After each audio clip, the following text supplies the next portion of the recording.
ভালোবাসা হলে কেউ তা কি ভুলে যেতে পারে?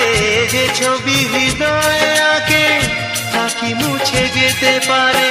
যার নাম মনে